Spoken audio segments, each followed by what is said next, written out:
Hi everyone! Good morning! Magpapaksiw po tayo ngayon ng isda. At ganito po ako magpaksiw ng isda. Panoorin po ninyo hanggang sa dulo. At ito ay ang aking pamamaraan at hindi ko po alam ang inyong paraan. Ganito po yung natutunan ko po with my late grandmother. So, what's out guys? Thank you so much! Maraming salamat po sa inyong mga support. Bye! Thank you! Hi everyone! Magluluto na naman tayo ngayon. Another loto-loto episode. Magluluto tayo ngayon ng paksiw na isda na may okra. Ayan. Kita ba? Bakit blurred? Ayan. So, binili ko pong isda is yung tinatawag sa Pilipinas yung doon sa amin ang tawag dito balaki. Yung red fish. Red fish. Arte. Ayan siya. Blurred. So, wala na siyang ulo kasi ano yan guys, it's from Japan. Syempre, ano na to, frozen. Wala kasi kami dito wet market. So, yan, magtsatsaga tayo po sa frozen. So, yan, na-defrost na siya, pero kanina, ice na ice po yan. So, ito po yung ilalagay ko, bawang, luya, at saka isang sibuyas para mabango. Tapos lalagyan natin siya ng paminta syempre at saka fish sauce. Saka suka later on. Ayan ang ating mga ingredients. Minsanan na po yan na ilalagay natin. Oo guys. So, alisin ko muna itong mga ganito ako sa ulo ng okra. Di ba may budo ito. Budo. Yung parang siya.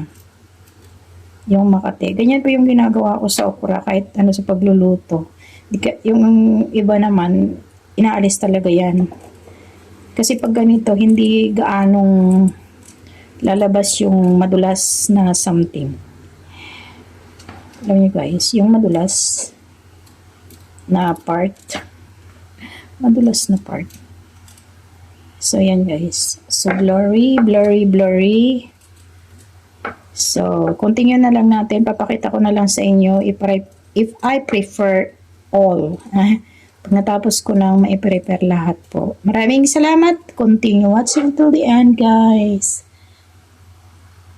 So, yan po guys ang ating preparasyon na. Ayan na po yung ating ipapaksiw.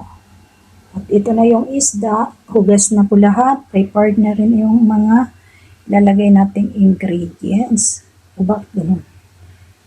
Ayan.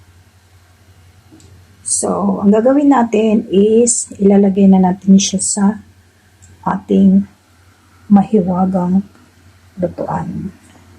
So, ganito ko siya guys gagawin. Una ay ilalagay natin yung mga ganito po ako magpaksiw ng isda. Kahit yung kahit pa yung okra, ganyan. Ganyan talaga ako magpaksiw. Mauuna po yung kasi yan yung itinuro sa akin noong unang panahon. Ayan. So, ilagay na natin din ang isda. Ganyan po ako magpaksiw. Yun.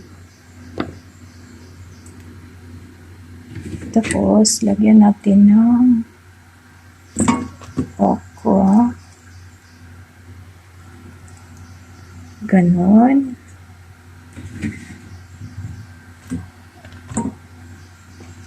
Tapos, ilagay na natin yung mga other ingredients.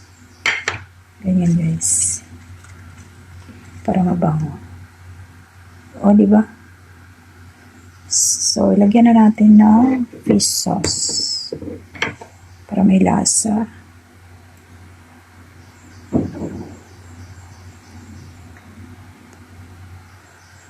Why? Hina naman yun.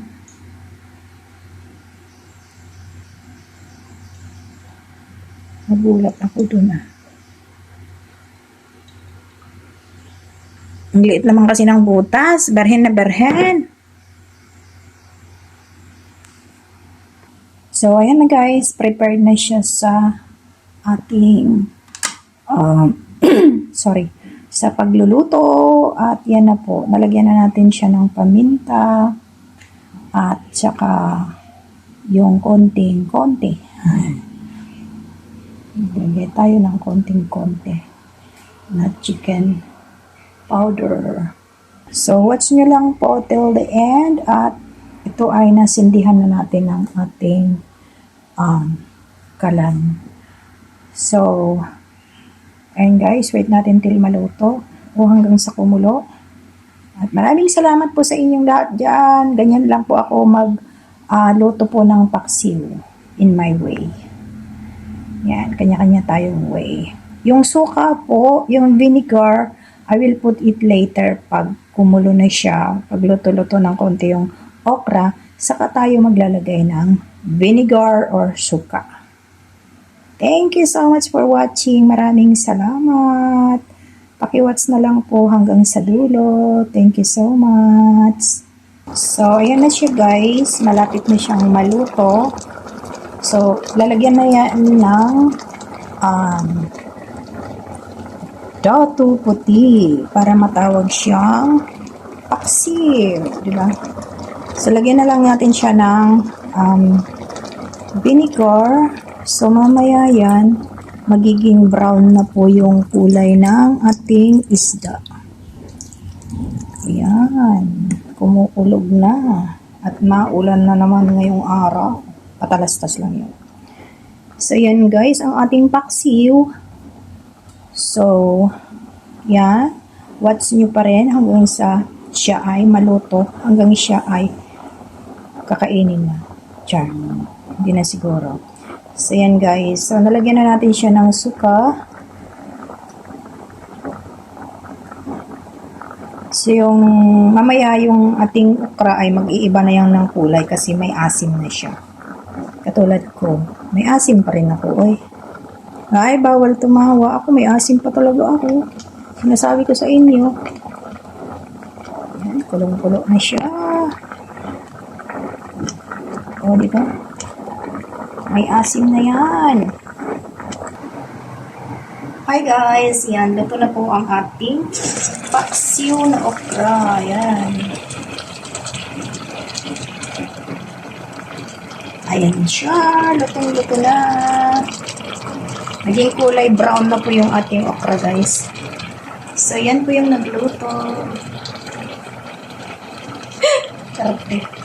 So, yan po ang ating ulam ngayon. Kasi mag-isa lang ako guys. So, yan ang ating ulam. At syempre, hindi ko yan uulamin at once. Bye guys! Thank you for watching. Ayan, dito na. Dito na ang ating okra. Bye guys! Bye-bye! Salamat for watching! Thank you so much! Ayan na po yung ating ulam na okra.